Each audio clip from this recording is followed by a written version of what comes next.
Dear brothers and sisters in Christ, for over 40 years, the Adventist Development and Relief Agency, known as ADRA, has been a beacon of hope to vulnerable populations around the world. It was established by the Seventh-day Adventist Church as its humanitarian arm. ADRA's mission has always been clear: to serve humanity so all may live as God intended. Throughout these decades, ADRA has reached millions of people, providing critical aid in the face of hunger, poverty, disasters, and conflict. ADRA's commitment to life-saving interventions has never wavered, driven by the biblical values of justice, compassion, and love, and the desire to serve all people with dignity. My dear father, Neil C. Wilson, was part of the church leadership that helped establish ADRA the way it is today. Its mission grew out of the willingness to seek and be a partnership with other denominations, philanthropic organizations, development banks, and government agencies that share our concerns with whom we may cooperate in meeting human need, as is stated in the ADRA bylaws and voted by the Executive Committee of the Seventh-day Adventist Church at its 1983 Annual Council. At this time, as we continue to face unprecedented challenges around the globe, ADRA finds itself confronting an urgent financial situation.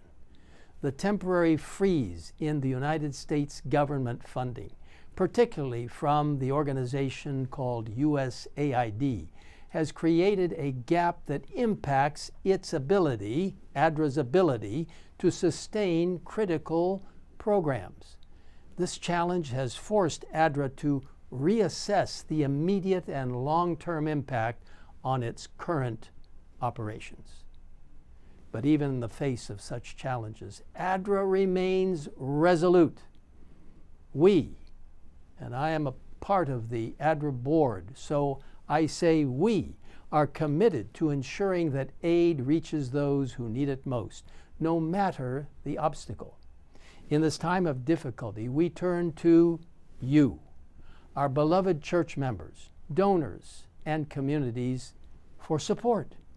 We are asking for your continued partnership and generosity to help ADRA overcome this funding gap. The needs of the vulnerable and displaced populations have never been more urgent, and without the faithful support of those like you who believe in the mission of ADRA, our ability to serve will be significantly hindered. My dear brothers and sisters, as followers of Christ, we are called to extend the love of God to all people, particularly those who are suffering and in need. ADRA's mission has always been about more than just providing aid. It is about helping to restore dignity, to give people the resources they need to thrive, and to show compassion and care as Jesus did in his ministry, which will then point people to Christ and his soon coming. You see, ADRA's work continues in countries where hunger, poverty, conflict, and displacement are realities, and we need you to stand with us in support. We are appealing to you personally. In recent days, some have suggested that ADRA has somehow engaged in illegal activities, but this assertion is completely incorrect. ADRA operates with the highest ethical and legal standards in harmony with the principles of our faith. While ADRA compassionately serves refugees, displaced families, and those fleeing violence or natural disasters, it does so in full compliance with the law and in accordance with God's call to care for the stranger as indicated in Matthew 25, verse 35. You see, ADRA works in countries that host displaced populations, providing life-saving services like healthcare, food, water, shelter, and education. ADRA is driven by the belief that all people, regardless of their legal status, deserve compassion, dignity, and the chance to rebuild their lives. You see, ADRA is committed to working with local communities to ensure that those who flee do so in search of safety, not in pursuit of peril. Now, more than ever, we ask for your help. With your support, ADRA will continue to live out the mission that God has called us to accomplish, helping people to live healthier and happier lives.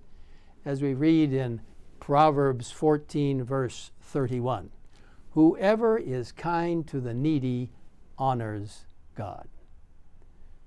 So let's honor God together by stepping forward in this moment of need so that ADRA can continue to be a beacon of hope and restoration in the lives of those suffering around the world. I want to tell you that my precious wife, Nancy, and I are donors to ADRA. We support ADRA with prayers and finances, and I am appealing to you to do the same. We thank you for your unwavering support and ask you to continue praying, giving, and serving alongside all of us who help ADRA follow in the footsteps of Jesus' ministry. You see, my dear brothers and sisters, together we can ensure that our mission remains strong, our work continues, and our commitment to serving the vulnerable remains unshaken, all to God's glory. We are living in the last days of Earth's history. Jesus is soon to come. I invite you to participate in this precious ministry that follows in the footsteps of Jesus, helping people physically, mentally, socially, and spiritually. And I thank you for your support. God bless each one of you. Maranatha.